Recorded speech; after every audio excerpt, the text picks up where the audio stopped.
All right, welcome to Dave Loves Everything. My name's Toby. This is my brother Dave. What's up, Shavy D? How you doing, Toby? Doing awesome. Been a crazy week. We got to talk about it, man. Did you watch the Trump interview? Yes, I did. All I right. Well, I've got clips and we're going to break it down. okay. Before we get into Uh, that, though, I wanted to touch on something because I did really good, like the last Trump administration, with like getting out of the social media and fighting with my friends and all of that stuff. I got sucked back in hard this week yeah.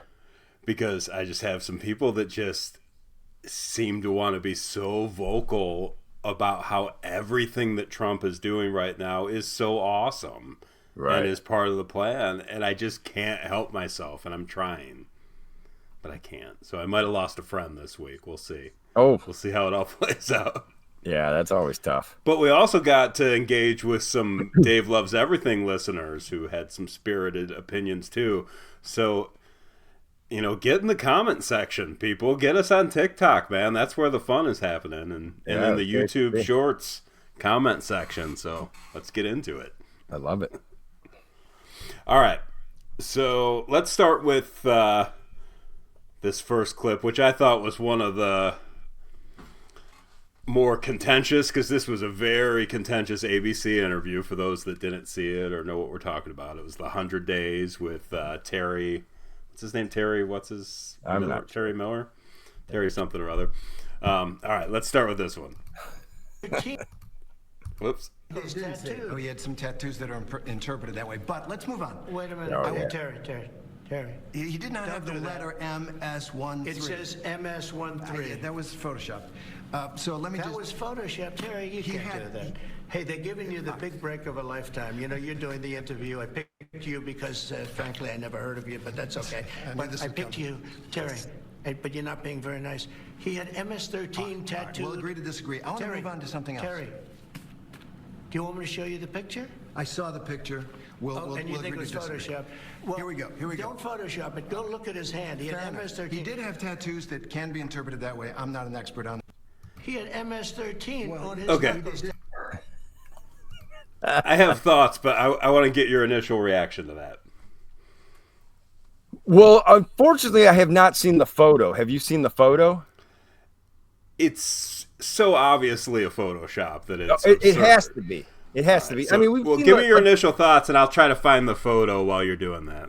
Oh, that would be fabulous. But because even not having seen the photo, my initial reaction is, of course, like the where the path of the hurricane, where they sharpied in the extra, area. Right. The revision is. of It's- history. It's kind of like that. Yes, is I mean that's just part of what they're known for. Absolutely. But it was right at that. That portion of what I found disturbing was, I think maybe it was right after that or shortly like after they came back. It was probably right before they cut away. That was like this exchange is happening right at the end, right before the commercial. And there was a telling statement where he actually says to the reporter, like, can't you just say yes? You basically, I'm going to not let this go until you agree with me. Right. And that was an interesting power dynamic. Like, I don't know the psychosis of that. Maybe that's the wrong word, but it's pathological for sure, though. Like, it was, yeah. I mean, he was doing the whole hand, the double hand thing he always does. And I think they specifically probably, oh, okay, there we go. I mean, it's a font. It's like Helvetica Bold or some shit. I mean, it's. Well, here's the thing is, like, if that is like, if all those symbols in that community, in that, subculture of that gang or that, whatever, if that stands for MS-13, then let's have that discussion. Right. Like, are you? Yeah, I mean, now in fairness, like the fact that you and I would go and actually like I want to follow up and see this, like there are people that are outraged like at him that have never seen the photo either. Like in the I don't know how to put it properly, but like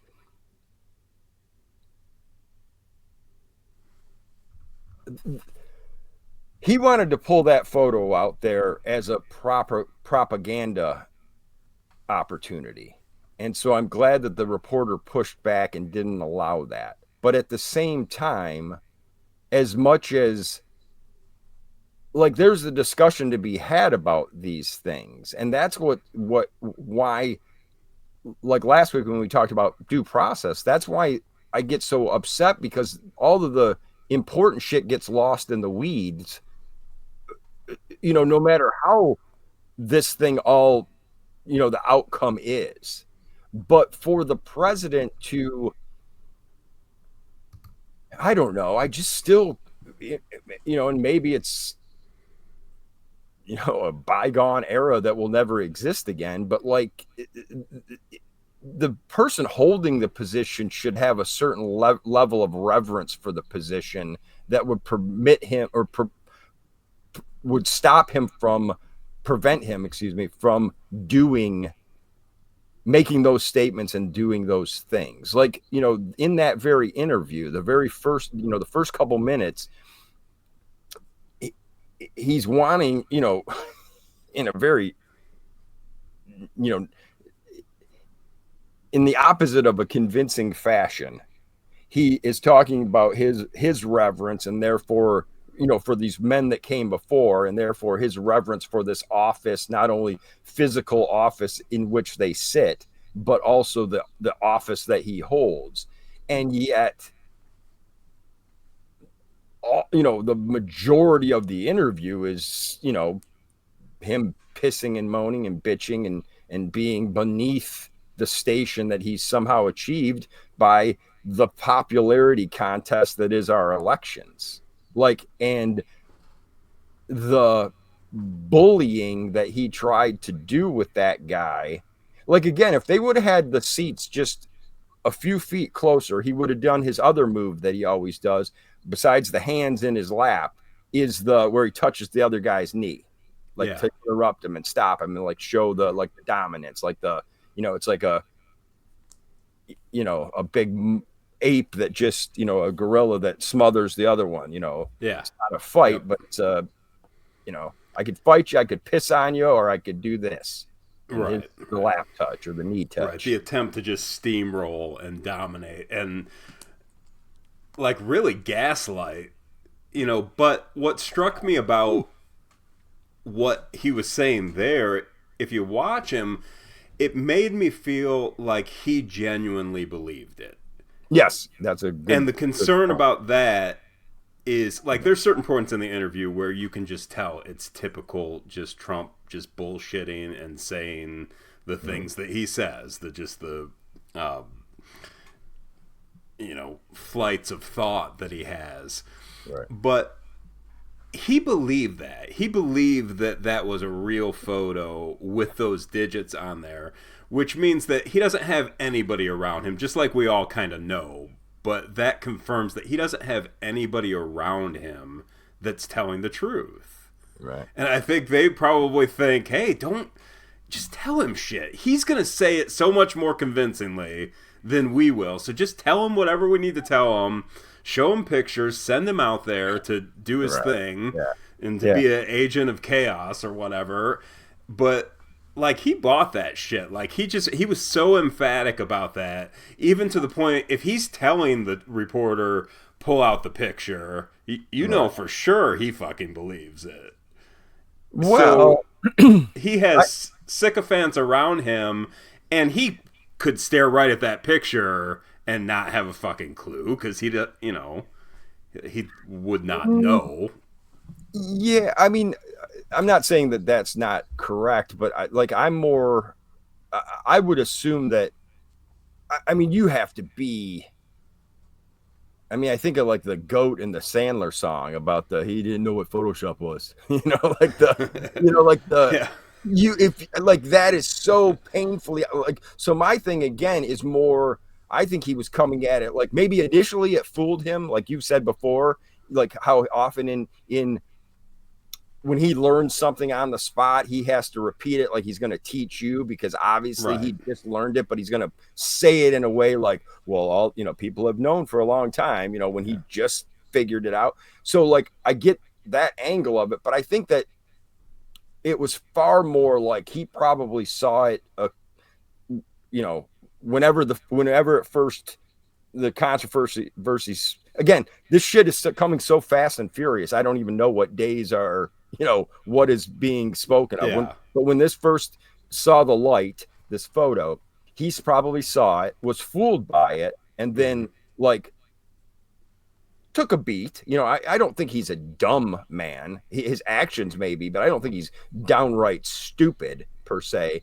But then again, this was a perfect opportunity where he could have said, if this guy would have took the bait, the reporter, well, let's put it out there. And then he's going to be like, he can sell it now as that's real. Or if not, at least lay the groundwork for confusion, or there is no truth anymore. Or come on, let's say, well, okay, I beat it up for 3 weeks that this is accurate. And then finally it comes to, people just finally go, okay, dude, you just can tell it's superimposed over this shit. And then he just goes, well, I guess what I'm saying is there's a lot of, it's kind of like the people eating, they're eating the dogs. It's the whole thing's a farce, but now it's believed like by a lot of his people, like he was bringing light to the dark secrets that no one's talking about. And even though it's been covered up since, there was some truth to that. And so like,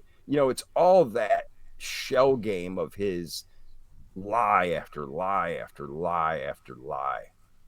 Well, and I think, I guess what I'm really saying, probably the people around him where they contribute, is there's a lot of confirmation bias as part of it too. Like if they're showing him things that already support the opinions that he has, right? Great point. I don't think he ever probably looked at that picture with a critical eye. Oh, for sure. It displayed exactly what he wanted to believe about that man and what they've already been saying about him. So that became his new truth, basically, because we're in a post-truth era, as we all know now. There's different kinds of truth, there's different flavors of it. And all that, but... Yeah, I mean, just the acknowledgement that, he could have him back in a second, which everybody knows, but like, it just shows, again, it's not about this guy. It's about the fact that you have just confirmed that you're doing it out of choice, disrespecting an order. And you can say that it's because you're arguing what facilitate or whatever means. But ultimately that is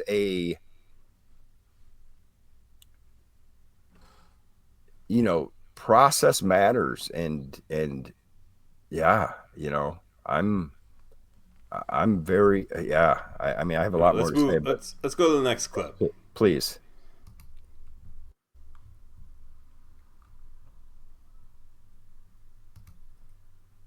Oops, that's not it. Are really angry, furious about your talk about we're going to take over Canada's going to become the 51st state. And it kind of is of a piece. A lot of travel is down into the United States from around the world. It feels like there's been reputational damage. The country's doing great. Well, prices are down. Not the tourism. Gasoline's down. Energy's down. Tourism is going to be way up. Wait till you see the numbers. The tourism is way up. Not now. Now, Canada, tourism's doing very well. We're doing very well. We're doing very well. Wait till you see the real numbers come out in 6 months from now. Wait till you see the numbers. But do you think, I'm going to ask you, Canadians... So he did he tried his Beetlejuice move there, where if he says we're doing very well 3 times in a row, that we'll just be doing very well all of a sudden. My lifecta. It's the lifecta. The lifecta. Yeah. Yeah, this is the other Trump. Like, this is the non-earnest one. Like, see, I actually see a difference. I actually see a difference between when he's saying something he believes and when he's saying something that he knows is bullshit. This was, he knows it's bullshit. Yes. Yes, he goes into like a vacuous type of mode where, yeah, I mean, I definitely think he is.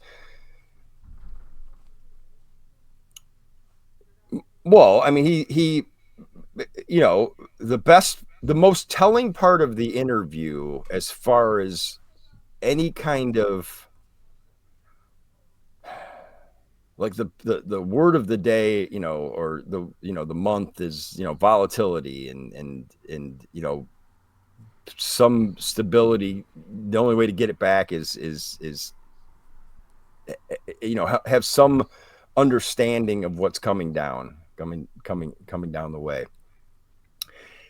And I think that ultimately, later in the interview, when he says a couple things about like he doesn't trust anybody, and like he doesn't trust you, you know, and you know, it's always things.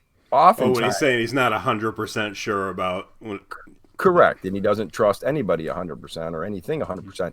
And I'm not saying in any way, shape, or form that's necessarily a bad thing, because I don't think, like, I believe in healthy skepticism.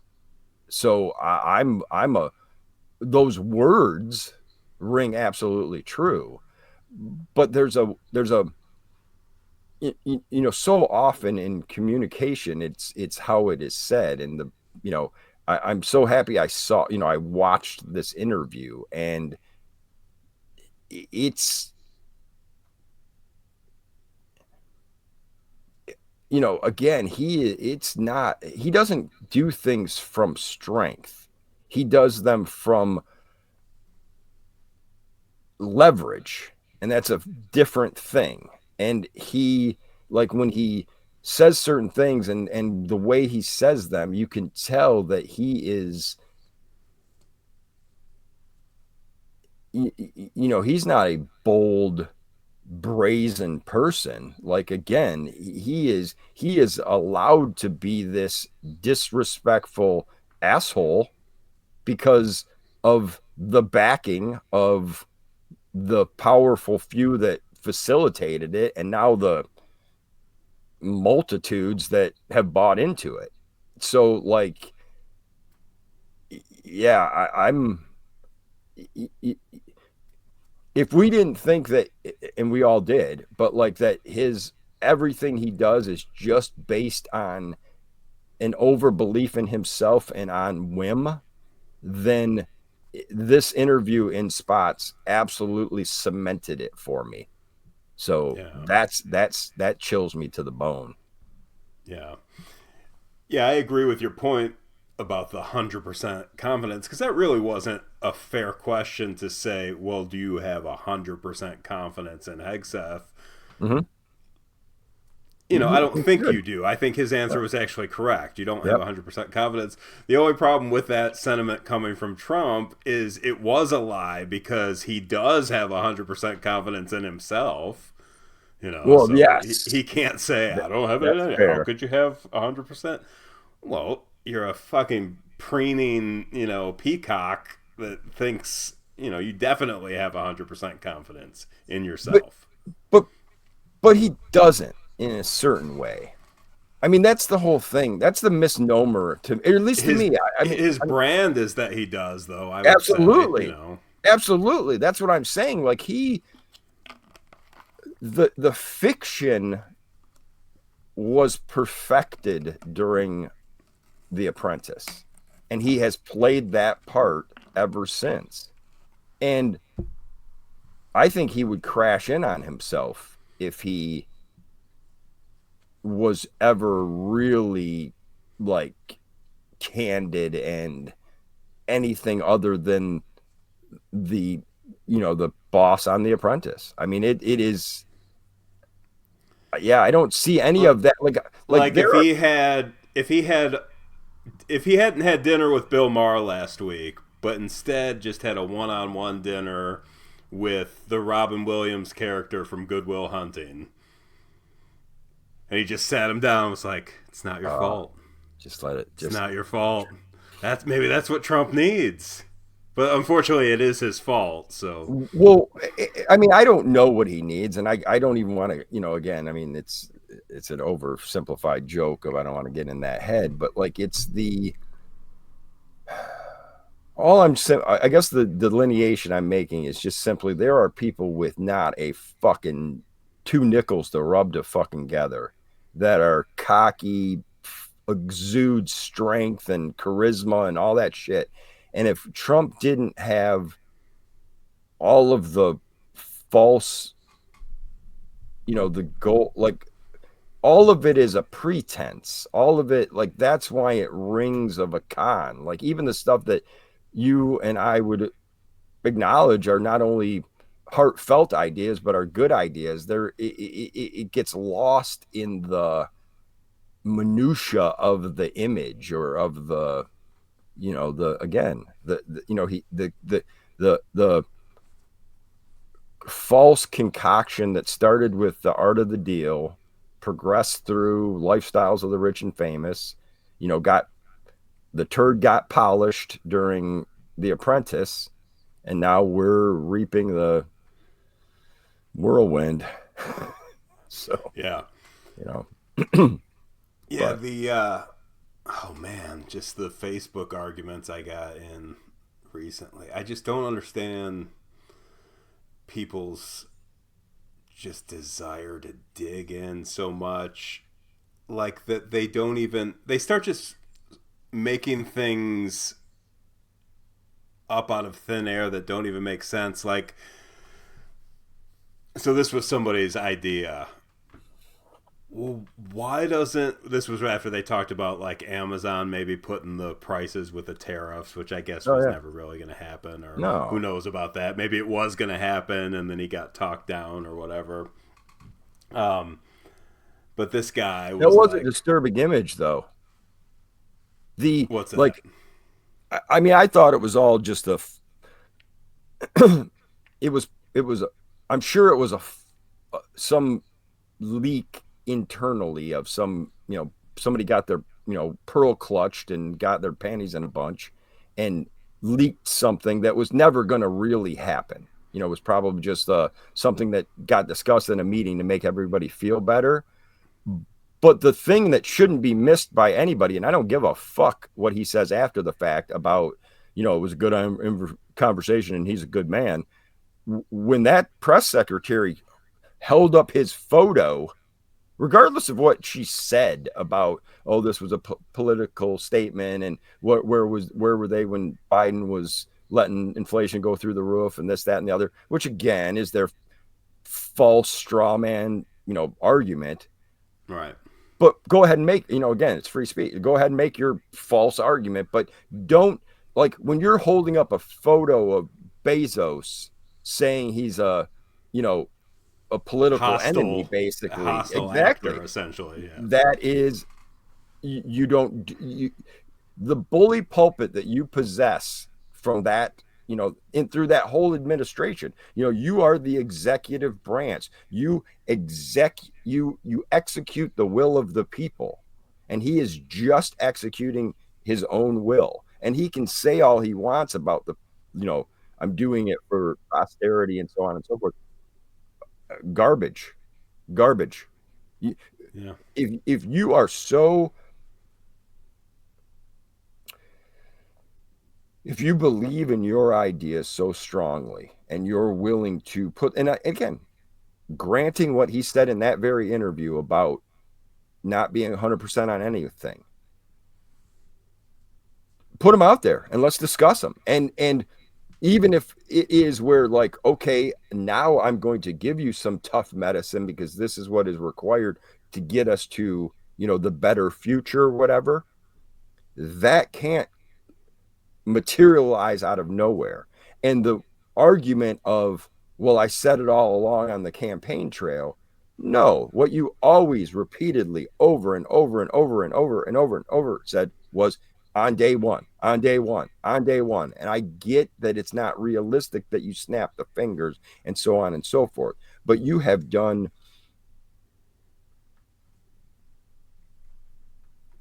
nothing. There has been no acknowledgement about the genuine problems of the people that you are most beholden to, the corporations, the old world, if you will, corporations, the things that built the world. You let those guys sell our manufacturing power and all this other stuff out from under us. And I know that you weren't a politician at that time, but you were part of the businessmen that were selling real estate to the Japanese and doing so don't tell me you were above board even back then.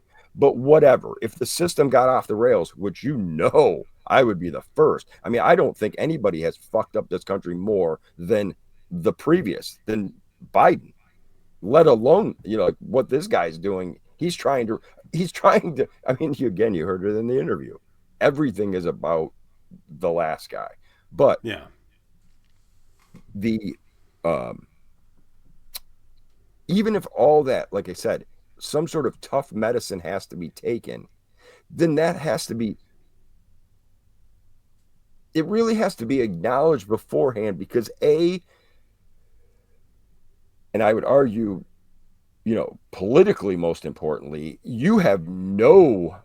it's not affecting you. You are part of the ruling elite that no matter how much you rail against all these people, you went to U of Penn and fuck you. You're the slimy version of all the other things that you claim to be, against and anti and all those things.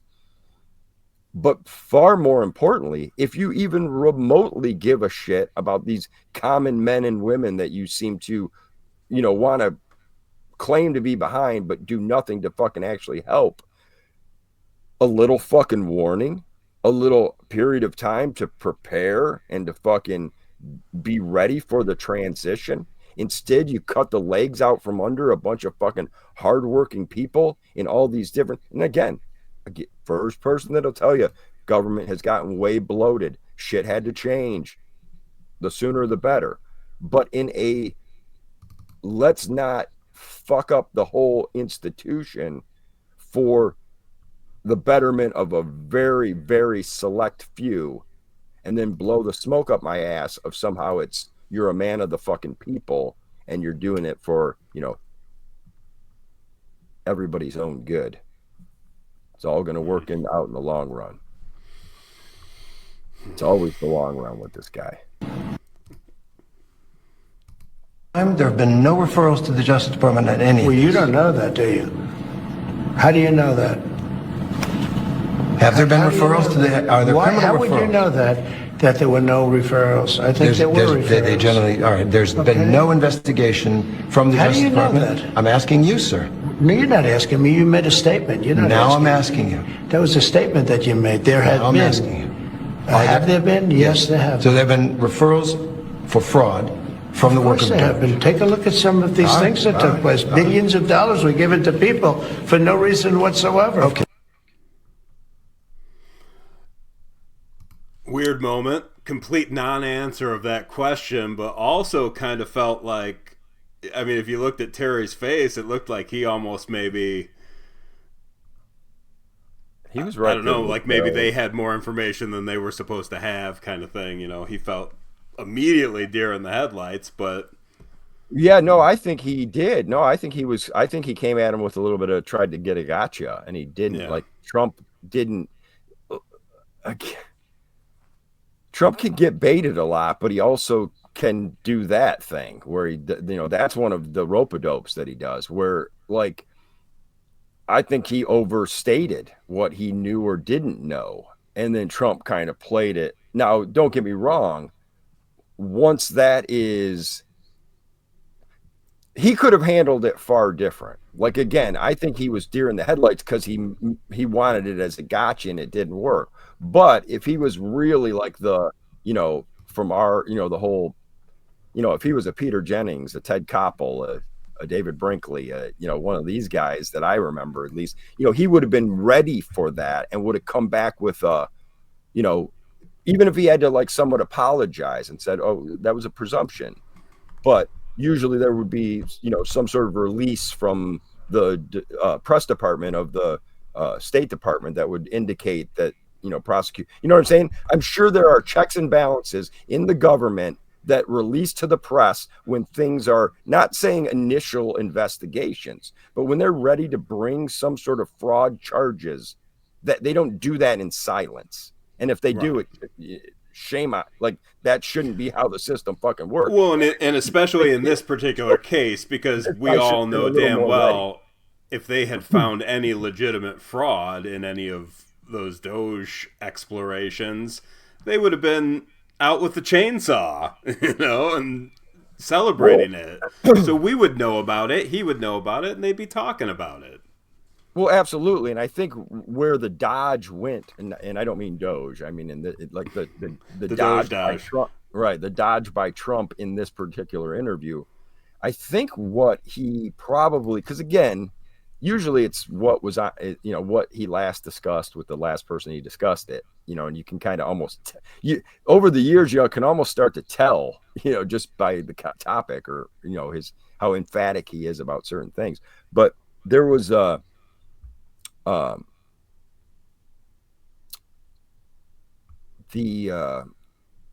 shucks, I forgot about the savings.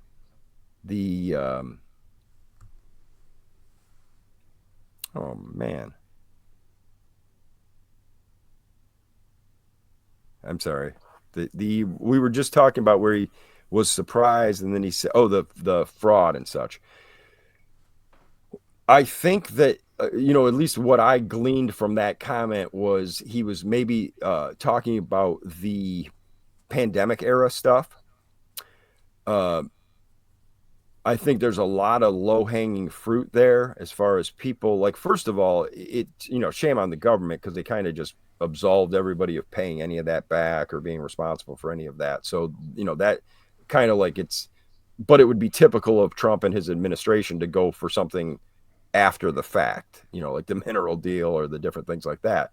But having said that, it's too many people that are important to him or back him would be affected if you dug too deep into those PPP loans and stuff like that. So I don't think anything will come of it.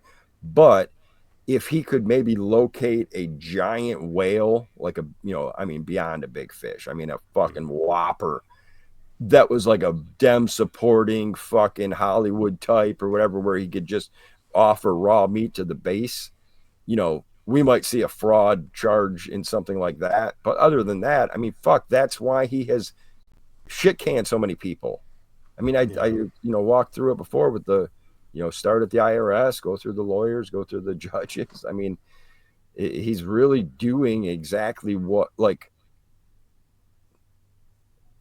in a lot of ways,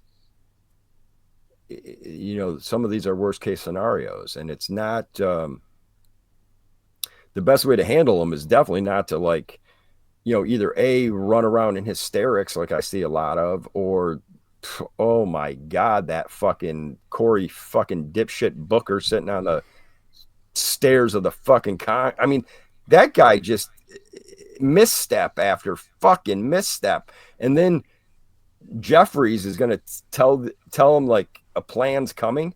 Are you fucking kidding me? Like, oh, that's way too little too late. So, oh yeah, they're a mess. And that's the problem. You talk to anybody that's a diehard MAGA guy, that's all they talk about, because there's nothing that they can say that they really, can back Trump on and, like, justify that much. So they're just attacking the Democrats, and it's so easy to do right now because they're such a fucking shit show. There's a great I forget who he was speaking in front of, but David, he's a contributor on like NPR and different things like that. I think he writes for maybe like the Times or one of those type of papers. Shoot, I wish I could remember his last name, but I watched a speech of his from maybe a month ago or so, and don't get me wrong. I mean, he's been a little, well, whatever. I mean, we could dissect the whole, why the soul searching happened. Let's say I'm a little skeptical of some of that. But having said that, in this speech, he's talking about kind of some of the ways that the, global elite has done done wrong to Main Street, if you will, and set up systems to, that have not necessarily benefited the middle class and have, very much advantaged them. And, anyway, whatever, watch it. It's interesting. It's, 10, 15 minutes long. But there's a one of the points he makes specifically. I'll just Google David something. It'll come to me. Right. Brooks is Brooks. I don't know if it's with an E or without, right. But it's I knew it would come to me. But anyway, there's a point he makes about the movement, if you will, the MAGA movement, and what Trump has so perfected in it is, I think, well taken. It's the idea that it is no longer about any kind of debate or discussion about the negative effects or the inadequacies of the policies of the other side. It is just truly to go anti everything. Everything liberal gets destroyed. And again, I already hate the fact that they've pushed liberal into the left, because liberalism is what America fucking is, people. Wake the fuck up. I'm a conservative to my very fucking core. But that means, anyway, I'll give people a fucking history or a fucking politics lesson another fucking time. But the idea of this, bastardization of labels and words and anything, and the idea that, like, you can see it, especially actively since taking office the second time, it's now not just everything that he doesn't believe in gets quote unquote pushed to the left and lumped into liberalism. But now, I mean, things that are just about human rights or personal fucking dignity or decency are now woke or ridiculous shit like that. Don't get me wrong. We again, by my very core, I am a conservative fucking person, and the shit that was allowed to run fucking rampant needed to be fucking stopped and needed even to a point to be reined in. But the idea that none of that had any validity is A, absurd, and then B, the idea that, like, you get to define what is, I would say, again, healthy liberalism in the middle, or even conservative or progressive thoughts and, ideals or programs you would like to see implemented. You're just the asshole bully in the fucking playground that wants to call fucking names and not solve any fucking problems. And again, that's going to get you the basketball. That's going to get you your space for you and yours, but you're fucking shit up for every fucking buddy else. And so therefore, you are less than. You are not greater. Well, than. You have a big problem as a culture when the leader of your nation, and who a lot of people call the leader of the free world, although, have you noticed nobody calls Trump that? I always didn't like that phrase because I'm like, we're not the fucking free world, and our president is not the leader of it. I always thought that was dumb. I haven't heard it lately, but it's because he's an embarrassment. Shit, I got sidetracked. I forgot what I was going to say. Oh, but when your leader goes up on stage and like just so enthusiastically declares, I have restored that in this nation there are only two genders, a man and a woman. You know, you have a big problem when your president's going up there and doing that so gleefully. Right. But you have an even bigger problem when it's met with thunderous applause. Right. And Absolutely. like you're fucking at a Monster Jam. Yes. Yes. You know, what's happened? But I will agree that things got pretty fucking crazy, so it's the pendulum swinging for sure. I don't know how some of these people like sleep at night when that's what they're focused on. Yeah. Well, yes, but I mean, now again, don't get me wrong. It's the things that are happening now have so much more of a wide-ranging effect on societal structure and institutions that's why, you know, it's getting more shit is getting fucked up for more people. So I'm not putting it on the same scale, but like, all those, you know, and I'm not talking about the night of the high emotion of it, but for days and weeks after Hillary, way back then, like the idea of this, like the whole world is over and, you know, this, that, and the other, like, it was so they made it such a fertile ground for like the great middle that we want to believe in so much. I don't think would have been able to be pulled Trump's way nearly as much if there weren't all the, like, you know, oh my God, you just have to be this fucking machismo dripping sexist piece of shit if you didn't want her, and different things like, so like conversations never got had. And now don't get me wrong, again, when there's nothing to disgust me more than Trump relitigating and being such a little, you know, Linus and his blanket needing some comfort of somehow, you know, his reality didn't, you know, crash in on itself then. But like, you know, again, I don't, it's not even about like a blame or about a whatever. It's just that in you know, 10 years, the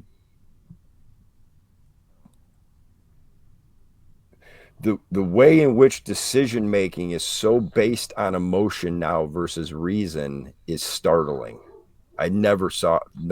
Now again, I've always thought, especially national elections are a little bit too much of a popularity contest, and I'm very anxious to get at that HBO documentary on dark money, because I think that is absolutely actively fucked up our country. And I would even say, going back to like when some of those decisions back in the 80s about like equal coverage and different things, like, you know, it's been in decline for some time. But, you know, yeah, it's a mess. I don't see anybody in there I see a lot of them that don't even know what they're doing, let alone the ones that would even care to be good at it. It's crazy. Yeah. All right. Well, let's be done with Trump for the day. I'm depressed. Yeah, thank you. Just want to take a nap now.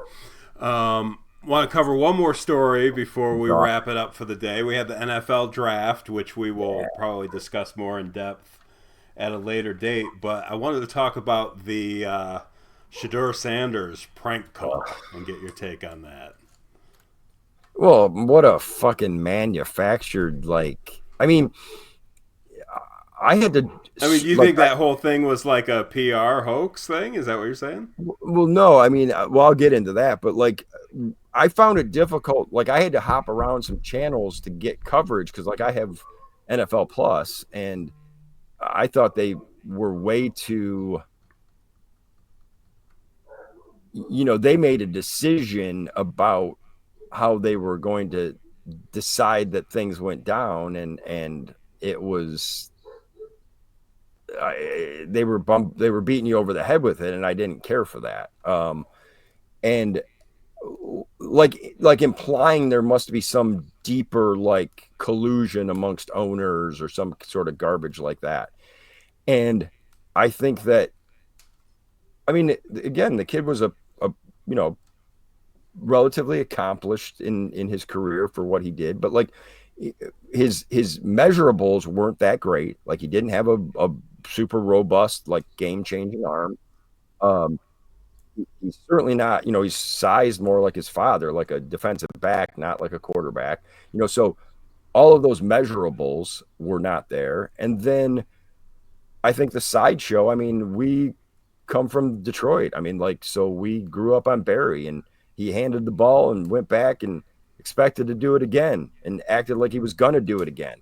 Dion, you know, acted like it was the greatest thing that ever happened. I mean, and don't get me wrong, I mean, it had a giant influence. I mean, shit, I just saw recent highlights of a bunch of Aaron Glenn, you know, back in, you know, doing the Neon Dion. And so I get it, but like, just a couple weeks prior, they were talking about potentially him being the coach at Dallas and taking his kid. Like, and you know my disgust of nepotism. So like, I think if the kid, it was, which he did, wear like, you know, $50,000 watches to pressers in college, and drove a $500,000 car, and, you know, and again, that might be NIL or whatever, which another thing I find disgusting. But like, so regardless of all the things that could have happened, like where he had a direct effect on it, there could have certainly been the, oh my God, I don't want the headache of Dion being attached to this. So like, I think he probably went right where he should have gone after all the hubbub about it. And the only thing I feel any kind of genuine sympathy for is that fucking fucking phone call. I mean, for fuck's sake, they find those motherfuckers, but that guy's got to be a pariah now. That fucking defensive coordinator. You fuck. I mean, and from other your kid. I mean, and other draft picks, it happens to them. I mean, it's not only happened to Shedour Sanders, but I think it's always been traced to like somehow people that knew them in their, you know, civilian life, if you will. Right, it was one of their like, people doing it to him. Right.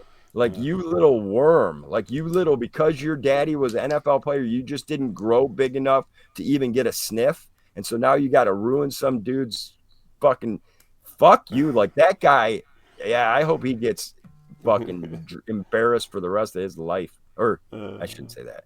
Doesn't deserve that. But I hope he gets a good public drumming for a period of time. Yeah. The one thing that I miss prank calls. Oh, well, I respect a good prank call. I don't have a problem with that, but like, honestly, again, I really don't. I don't have that much. At first, I felt like I kind of heard it. I kind of heard like the headline of it. I'm like, oh, that's fucking cruel. But then when I watched it, and then actually when I first heard the headline, I wasn't quite clear who it had been done to. But then when I watched it and saw who it was and everything, I did not feel that bad. Like, that guy did not seem like he was devastated by it. His boy next to him, within seconds of hanging up, said that you got trolled. So it's not like there was like this big waiting time where it's like, I'm about to get drafted. Like, he kind of knew right away. That's cool. I would never waste 5 seconds of my life watching anything to do with Dion or his family. and again, I hope these guys, I hope he and the other brother are very successful, and like, I don't wish ill will on them, but yeah, I have no interest in that. And then the thing that I actually, you know, what resonated with me the most is the fucking Donald Trump thing.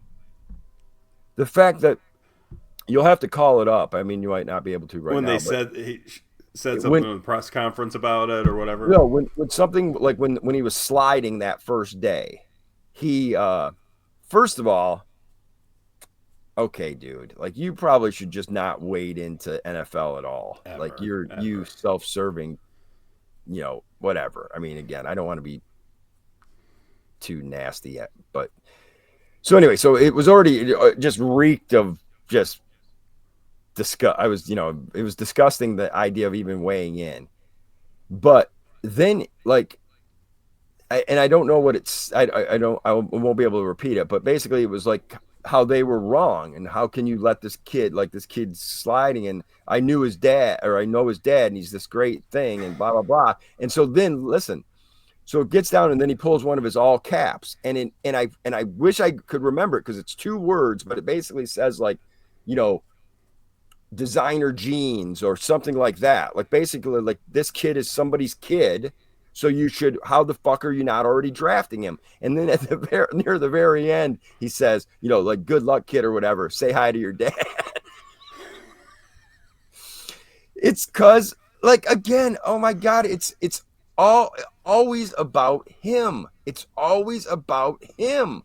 Yeah. So like, even when shit works out for the best, how can you not feel that's just disingenuous bullshit? Like, that's the part that I get. Like, again, most of the people that's the feeling I have when I end a conversation with somebody who so passionately loves him. Is like, I think to myself, do you really think he cares about you?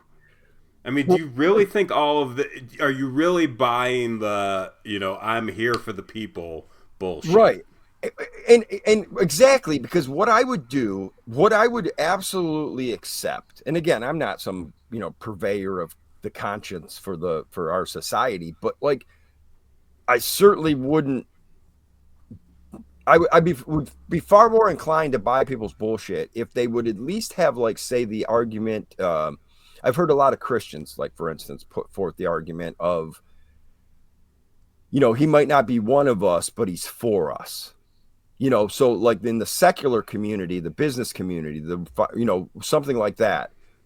If you were to come and be more honest about, okay, well, he's a means to an end, or like, I don't always like, even the last administration of the, he doesn't always clean up, or, you guys don't understand what he's saying, but he's, he's moving this forward or whatever. Like, even if you were going to try to sell me on that, I wouldn't buy it, but I'd listen to it. Where now, because he has really shown how eventually long-term exposure to this guy will bring anything down, a relationship, a business. He's trying a country right now. The brand of America. Absolutely. Basically. And now there is no argument for that. There is no, like, I mean, he's showed that he's, even if he's for the Christians, I mean, for goodness sakes, his behavior, you can't just continue to write that off. The business community, I mean, now he's actually tanking portions of the economy. So, like, there's no, you can't throw out the disclaimer to the, chaos and the buffoonery with the payoff of something else. Now it's, I mean, and I'm sorry, but like, and again, this is coming from the guy that truly thinks there is no worse president ever than Joseph Biden. And you hadn't mentioned that. Yes, exactly. And yet what this guy is doing now, with no, like, self-awareness whatsoever, and with this perfectly insulated, like, people like, the press secretary, the Stephen Miller, the Pete Hegseth, like, these people are, what the fuck are they going to do after this? Nothing. So they are fucking sold out to their very core that this is going to work come hell or high water. And I would say it's going to be both hell and high water very soon. So that meeting with the new media people, where the lady's like, to snickers and probably applause, is like, "Oh, my Uber driver speaks English again, so thank you for that." They all get a nice little laugh about that. What the fuck? well, yeah. I mean, again, I have a lot It's of just so hateful, well, and the funny thing is I'm very put off. Like I'm, Noam Chomsky, manufacturing consent. Absolutely, I am very disappointed for decades in the mainstream media. Having said that, like, I mean, not only the like certain things where it's whole channels of propaganda for all intents and purposes, but like, you know, you weren't fair and transparent during the first administration, but yet carried his water in very real ways. You obfuscated your responsibilities during fucking Biden's, and you put up a fucking, horse and pony show, whatever it is, dog and pony show. Donkey show. Oh wait, no, that's No, I think it's the dog and pony where they're with the dog, the dog's donkey show is something else. Yeah. Yeah. So anyway, it's like just nobody, nobody. I've been bitching about lack of journalism for a long time, and then now you just,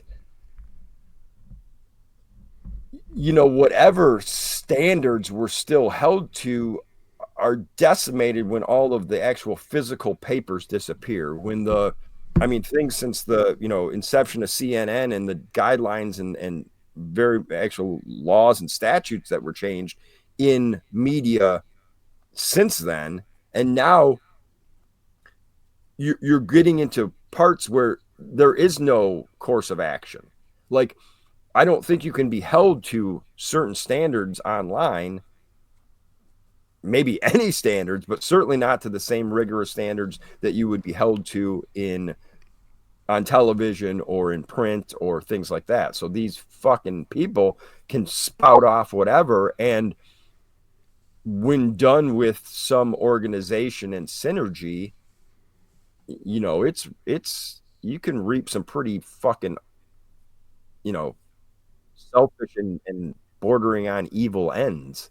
So it's I keep them out of there. Yeah, I think the majority of that new media group in there was pretty much right wing, outlets and that kind of thing, from what I understand. Yeah, it seemed like the new media thing was a pretty good idea to add to that whole press pool and everything, but not if it's all just not if you're going to sympathetic to our cause. Right, you're going to bark out shit to like Zelensky in the Oval Office about the suit. And don't get me wrong, I absolutely disagree. I know some people, like a couple of people I like and respect quite a bit, disagree strongly with me, but I think I understand in certain theaters being in certain attire, but like I don't think it was outlandish to request that he should have read the room literally and been in a suit for that. And quite honestly with you, I'm put off that he didn't put on a suit for the Pope funeral.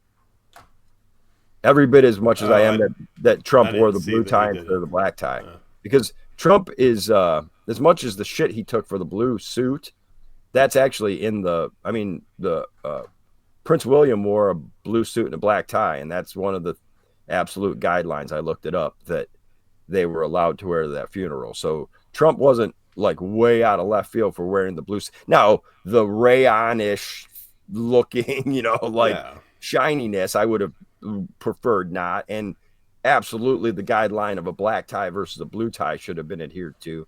But, again, if we're going to be fair, we got to be fair, like, because he did plenty of other stupid self-serving shit other than that, just on that trip, that I feel like it was more like they were just waiting to get somebody on a suit. Ever since the Obama tan suit thing, the left has just been waiting for somebody on the right to dress slightly wrong to something. It's just, stupid shit. That's like, it feels so meaninless. I think that's why it came in and out of the news cycle so quickly, because we've got real fucking problems now. Absolutely. I Absolutely. I mean, we're staring down some dark times. And we had pretty real problems back in the tan suit era too, but I don't know. Well, People yes, just and take that's shots part, at whatever they can. well, and that's part of what I think makes it so simultaneously ridiculous and absolutely disingenuous is the idea that like this wouldn't have happened on my watch thing. Like it happened in 2014. Like Obama was an absolute coward when it came to doing anything about anything he spouted off about, and they took fucking Crimea, and it happened under you, and it happened under fucking Biden, and Biden was just such a everyone knew not to listen to a fucking word that guy said, and it blew up at that time. But you're lying if you're saying it wasn't happening while you were in fucking office the first time. So no, and the ridiculousness, the audaciousness of I'm going to stop it on day one. You didn't live up to shit. And the one part that I feel a little, I think is absolutely his heart, or at least what I think he emotes outwardly that he believes in the sadness and wastefulness of so many young men dying on the battlefield every day. Like, I think when he says those things, he means those things. And I think that's, I just wish he had a capacity to understand the machinations of what put it all there and what would get it to what would repair it all. I don't think he, because everything is so spur of the moment or so in the moment, I do think there might be a depth of feel for that. Like when you're seeing images of bodies blown apart and some of the chaos and just nastiness that must be going on over there, it has to get to you, and it has to, like, so I'm sure all those things are true, but there's, I just don't, I have so little faith in any of his decision making that, I'm left very skeptical and very concerned. Yeah. So we need somebody to rise up. I'm telling you. Yep. It's you, Shavy D. I could be the man behind the, I could support a leader, but I just don't want that. I'm not a man I don't crave attention. I don't crave spotlight. I don't, and that's exactly why you're the right man for the job. I would love to work in. The last thing we need is somebody else in there that craves spotlight. Well, we'll come back next week and we'll discuss what your platform's going to be. So we'll hash out the talking points and get this thing rolling, because somebody needs to start running now. Yeah. All right. Anything else, Shavy D? I certainly hope it's not our hopefully it's not our gal. Oh no. Well, I mean, it very well might be. Yeah, exactly. At least through the primaries, but I'm thinking more and more. But no, I just nothing major. I would just like to give a shout out. Well, two things. I'd like to actually give a shout out to Schoolcraft College.